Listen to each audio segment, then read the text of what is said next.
got so. Warahmatullahi wabarakatuh. Perkenalkan, kami dari kelompok 3 ingin memaparkan materi berjudul pendidikan dan kesejahteraan sosial. Pertama-tama saya memperkenalkan, nama saya itu Arfia Diputri selaku pemateri pertama, dan tak lama lagi saya langsung memaparkan materi pertama, yaitu definisi pendidikan. Menurut Malbesi Moses, pendidikan adalah proses pengalihan pengetahuan secara sistematis dari seseorang kepada orang lain sesuai standar yang telah ditetapkan oleh para ahli. Dengan adanya transfer pengetahuan tersebut diharapkan dapat merubah sikap, tingkah laku, kedewasaan berpikir, dan kedewasaan kepribadian ke dalam pendidikan formal dan informal. Kemudian menurut Sugihartono, pendidikan merupakan usaha sadar dan terencana yang dilakukan oleh pendidik untuk mengubah tingkah laku manusia baik secara individu maupun kelompok untuk mendewasakan manusia tersebut melalui proses pengajaran dan pelatihan. Dengan demikian, dapat diambil kesimpulan bahwa pada dasarnya pendidikan merupakan proses pengalihan pengetahuan secara sadar dan terencana untuk mengubah tingkah laku manusia dan mendewasakan manusia melalui proses pengajaran dalam bentuk pendidikan formal, non-formal, dan informal. Yang kedua, ada fungsi pendidikan. Menurut Undang-Undang Nomor 20 Tahun 2003 tentang Sistem Pendidikan Nasional dikemukakan bahwa fungsi pendidikan yaitu ada 5 pendidikan nasional berfungsi mengembangkan kemampuan dan membentuk watak serta peradaban bangsa yang bermartabat dalam rangka mencerdaskan kehidupan bangsa, bertujuan untuk berkembangnya potensi peserta didik agar menjadi manusia beriman dan bertakwa kepada Tuhan Yang Maha Esa, berakhlak mulia, sehat berilmu, cakap, kreatif, mandiri, dan menjadi warga negara yang demokratis, serta bertanggung jawab. Selain itu, pendidikan mempunyai fungsi yaitu menyiapkan sebagian manusia, menyiapkan tenaga kerja, dan menyiapkan warga negara yang baik. Oke, unsur-unsur pendidikan. Unsur-unsur dalam pendidikan meliputi beberapa hal yang saling terkait. Unsur-unsur tersebut antara lain: yang pertama, tujuan pendidikan dalam sistem pendidikan nasional. Yang ke B, kurikulum adalah seperangkat rencana dan pengaturan mengenai tujuan. Yang ke C, peserta didik adalah anggota masyarakat yang berusaha mengembangkan potensi diri. Yang ke D, pendidikan adalah tenaga kependidikan yang berkualitas. Yang ke E, interaksi edukatif adalah proses interaksi peserta didik dengan pendidik lain. Yang ke F, isu pendidikan merupakan materi-materi dalam proses pembelajaran yang bertujuan agar peserta didik secara aktif mengembangkan potensi dirinya. Yang ke G, lingkungan pendidikan adalah tempat manusia berinteraksi timbal balik. Selanjutnya, yang ke D, tujuan pendidikan. Tujuan pendidikan dijadikan sebagai sebuah pedoman bagaimanakah proses pendidikan seharusnya dilaksanakan dan hasil apa yang diharapkan dalam proses pendidikan. Tujuan pendidikan adalah hal pertama dan terpenting dalam merancang, membuat program, serta mengevaluasi pendidikan. Adapun tujuan pendidikan terbagi atas 4, yaitu tujuan umum pendidikan nasional. Yang kedua, tujuan institusional, yaitu tujuan yang menjadi tugas dari lembaga pendidik. Yang ke C, tujuan kurikulur, yaitu tujuan bidang studi atau mata pelajaran. Yang ke D, tujuan instruksional, yaitu tujuan materi kurikulum.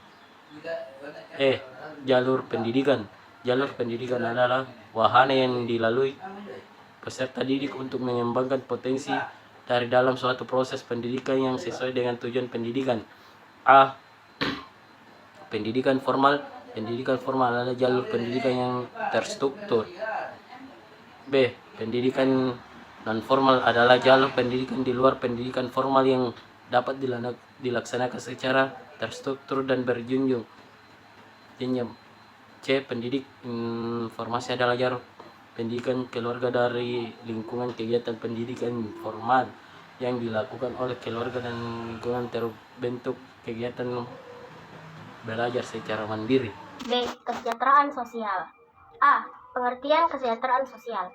Kesejahteraan sosial sebagai suatu keadaan, tatanan yang meliputi kehidupan material maupun spiritual, dengan tidak menempatkan satu aspek lebih penting dari lainnya, tetapi lebih mencoba melihat pada upaya mendapatkan titik keseimbangan. Kesejahteraan sosial merupakan ilmu terapan, ilmu yang saling meminjam dari disiplin ilmu lainnya, seperti psikologi, antropologi, hukum, ekonomi, dan disiplin ilmu lainnya.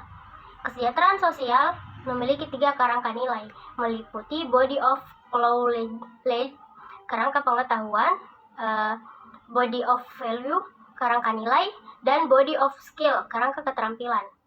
B. Tujuan kesejahteraan sosial. Tujuan utama dari sistem kesejahteraan sosial yang sampai tingkat tertentu tercermin dalam semua program kesejahteraan sosial. Menurut Skrederman dalam Fahrudin 2012 adalah sebagai berikut. Yang pertama, untuk mencapai kehidupan yang sejahtera dalam arti tercapainya standar kehidupan pokok seperti sandang, perumahan, pangan, kesehatan, dan relasi-relasi sosial yang harmonis dengan lingkungannya. Yang kedua, untuk mencapai penyesuaian diri yang baik khususnya dengan masyarakat di lingkungannya. Misalnya dengan menggali sumber-sumber, meningkatkan dan mengembangkan taraf hidup yang memuaskan. C. Fungsi-fungsi kesejahteraan sosial. Fungsi-fungsi kesejahteraan sosial menurut Friedlander dan Apte 1982 dalam Fahrudin 2012 adalah A. Fungsi pencegahan. Kesejahteraan sosial ditunjuk untuk memperkuat individu, keluarga, dan masyarakat supaya terhindar dari masalah-masalah sosial yang baru. B. Fungsi penyembuhan. Kesejahteraan sosial ditunjuk untuk menghilangkan kondisi-kondisi ketidakmampuan fisik, emosional, dan sosial agar orang yang mengalami masalah tersebut dapat berfungsi kembali secara wajar dan dalam masyarakat. C. Fungsi pengembangan. Kesejahteraan sosial berfungsi untuk memberikan sumbangan langsung ataupun tidak langsung dalam proses pembangunan atau pengembangan tatanan dan sumber-sumber daya sosial dalam masyarakat. D. Fungsi penunjang. Fungsi ini mencakup kegiatan-kegiatan untuk membantu mencapai tujuan sektor atau bidang pelayanan kesejahteraan sosial. Fungsi kesejahteraan sosial ini dapat diterapkan dalam praktik pekerja sosial, profesional, dan dalam pemecahan masalah penyandang disabilitas yang tidak dapat terlaksana kemandiriannya. Itu bagian D, komponen kesejahteraan sosial. Komponen-komponen dalam kesejahteraan sosial antara lain, yang pertama, organisasi formal usaha kesejahteraan sosial terorganisasi secara formal dan dilaksanakan oleh organisasi atau badan sosial yang formal pula. Yang kedua, pendanaan tanggung jawab dalam kesejahteraan sosial bukan hanya tanggung jawab pemerintah, melainkan juga tanggung jawab masyarakat. Yang ketiga, tuntutan kebutuhan manusia kesejahteraan sosial harus memandang kebutuhan manusia secara keseluruhan dan tidak hanya memandang manusia satu aspek saja. Hal ini yang membedakan pelayanan kesejahteraan sosial dengan yang lainnya. Yang keempat, profesionalisme pelayanan kesejahteraan sosial dilaksanakan secara profesional berdasarkan kaidah ilmiah, struktur, sistematik, dan menggunakan metode dan teknik-teknik pekerjaan sosial dalam praktiknya. Kebijakan pelayanan kesejahteraan sosial kebijakan pelayanan kesejahteraan sosial harus ditunjung oleh seperangkat perundang-undangan yang mengatur syarat memperoleh, proses pelayanan, dan pengakhiran pelayanan. Yang keenam, peran serta masyarakat usaha kesejahteraan sosial harus melibatkan peran serta masyarakat agar dapat berhasil dan memberikan manfaat kepada masyarakat.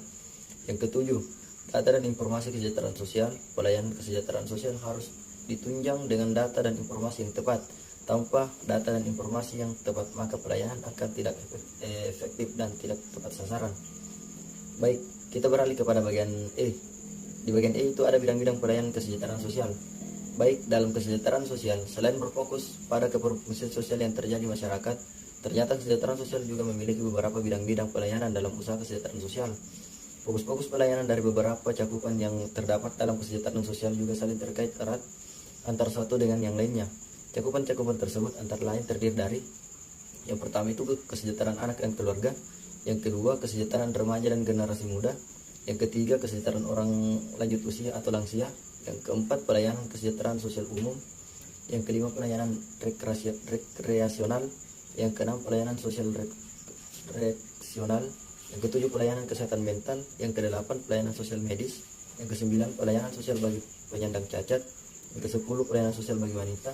Dan yang terakhir, ke-11, pelayanan sosial perumahan dan lingkungan. Baik, sekian dari saya.